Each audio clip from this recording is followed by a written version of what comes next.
ہماری زندگی ایسی نہ ہوتی، بلکہ اللہ تبارک تعالیٰ ہمیں صرف غوث اعظم کا، غریب نواز کا نام لیوا نہ بناتا، ان کے نقش قدم پر چلنے کی توفیق بھی عطا فرماتا۔ سچ ہے، بے شک۔ اور ایک بات چبھتی ہوئی کہوں گا، معذرت کے ساتھ چبھتی ہوئی بات، صوفیہ فرماتے ہیں اللہ رب العزت اس وقت تک کسی قوم پر ظالم حکمراں مسلط نہیں کرتا جب تک کہ قوم اللہ رسول کی باغی نہیں ہو جاتی۔ اللہ اللہ اللہ اللہ۔ آج ظالم حکمراں جو ہم پر مسلط کیے گئے، اس کی وجہ کیا؟ کبھی غور کیا آپ نے؟ ہم تو سارا قصور دوسروں کے سر مڑ دیتے ہیں، سارا قصور دوسروں کے سر۔ سیریا میں جو کچھ ہوا ہم کہتے ہیں اس کے پیچھے سعودی عرب کا ہاتھ ہے۔ افغانستان میں جو کچھ ہوا، عراق میں جو کچھ ہوا، ہم کہتے ہیں اس کے پیچھے امریکہ کا ہاتھ ہے۔ جو کچھ فلسطین و غازہ میں ہوا، اس کے پیچھے یہودیوں کا ہاتھ ہے، اسرائیل کے لوگوں کا ہاتھ ہے۔ ہر چیز کے پیچھے ہم کسی نہ کسی کے ہاتھ کو فٹ کر دیتے ہیں، ہم کبھی اپنے گریبان میں جھانکنے کی کوشش نہیں کرتے۔ میں آپ سے کہتا ہوں آج دنیا میں جو کچھ تباہیاں بربادیاں ہیں، آپ کہتے ہو اس کے پیچھے امریکہ کا ہاتھ ہے، سعودیہ کا ہاتھ ہے، یہودیوں کا ہاتھ ہے۔ میں کہتا ہوں ان سب کے پیچھے یقیناً ان کا ہاتھ ہے، لیکن تم روزانہ فجر کی نماز نہیں پڑھتے۔ ذرا دل پہ ہاتھ رکھ کے بتاؤ اس کے پیچھے کس کا ہاتھ ہے؟ آج تم نے ظہر نہیں پڑھی، اللہ اللہ۔ اس کے پیچھے کس کا ہاتھ ہے؟ عصر مغرب کا وقت کب ہوا کب گیا تمہیں پتہ نہیں، اس کے پیچھے کس کا ہاتھ ہے؟ کیا کہو گے اس کے پیچھے بھی امریکہ کا ہاتھ ہے؟ کیا کہو گے اس کے پیچھے بھی ہمارے پرائم منسٹر کا ہاتھ ہے؟ کیا کہو گے اس کے پیچھے بھی گورنمنٹ کی کوئی سازش ہے؟ کیا کہو گے؟ اور اگر دنیا میں یہ کہہ کر گزر بھی جاؤ تو جاؤ، قیامت میں جب رب تبارک تعالیٰ پکڑ کرے گا بندو اور فرمائے گا میں نے تجھے 60 سالہ زندگی دی تھی، میں نے تجھے 70 سالہ زندگی دی تھی، میں نے تجھے ہر طرح کی نعمت دی تھی، تیری بیوی بھی اچھی تھی، تیرے بچے بھی اچھے تھے، تو پیدا ہوا تو خالی ہاتھ ماں کی کوکھ سے پیدا ہوا، میں نے تجھے مکان بھی دیا، دکان بھی دیا، کھیت کلیان بھی دیا، پہننے کو اچھے اچھے کپڑے دیے، کھانے کو اچھی اچھی غذائیں دی، میں نے تجھے انگنت نعمتیں عطا کی، لیکن بندے تو بتا 24 گھنٹے میں میں نے تجھ پر 5 وقت کی نماز کو بھی فرض کیا تھا، تو نے اپنی نمازیں ادا کی کہ نہیں کی؟ ایسے میں کیا کہو گے؟ اے اللہ میں پڑھنا تو چاہتا تھا لیکن میں نہیں پڑھ سکا، کیونکہ امریکہ کا ہاتھ تھا، افریقہ کا ہاتھ تھا، برطانیہ کا ہاتھ تھا، گورنمنٹ کا ہاتھ تھا۔ آپ کیا کہہ کے اپنا پلہ جھاڑ سکو گے؟ آج ہم کہتے چلو نماز پڑھنے، کہتے ہو کیا کروں حضرت ناپاک ہو۔ امام صاحب کہتے چلو نماز پڑھنے، کہتے ہو ایسی جگہ کام کرتا ہوں جہاں کھڑے رہ کر پیشاب کرنا پڑتا ہے۔ آج ہمیں تو یہ بہانے کر کے ٹال جاتے ہو، لیکن کل قیامت میں جب رب ان نافرمانیوں کی وجہ سے آپ کی پکڑ کرے گا تو بتاؤ رب کی بارگاہ میں یہ بہانے چلیں گے؟ میرے پیارے آقا علیہ الصلوۃ والتسلیم کے پیردیوانوں، حضور اکرم صلی اللہ علیہ وسلم ارشاد فرماتے ہیں کل قیامت کے دن ہر بندے سے 5 سوال کیا جائے گا، اور جب تک وہ ان سوالوں کا جواب نہ دے لے اسے اپنی جگہ سے پیر اٹھانے کی بھی اجازت نہیں ملے گی۔ وہ 5 سوال کیا ہوں گے؟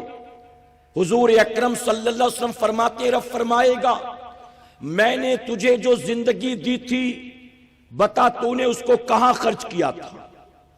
اس کے بعد دوسرا سوال ہوگا میں نے تجھے جو جوانی دی تھی بتا تو نے اس کا کیا استعمال کیا؟ تیسرا سوال ہوگا تو نے مال کہاں سے کمایا تھا؟ چوتھا سوال ہوگا تو نے مال کو کہاں پر لگایا تھا؟ 5واں سوال ہوگا جو تو نے دنیا میں علم حاصل کیا تھا اس علم پر بتا تو نے کتنا عمل کیا؟ اے سرکار مدینہ کے پیردیوانوں، میں ہاتھ جوڑ کر کہوں گا میری بات کا برا مت ماننا، میں آپ کے یو پی میں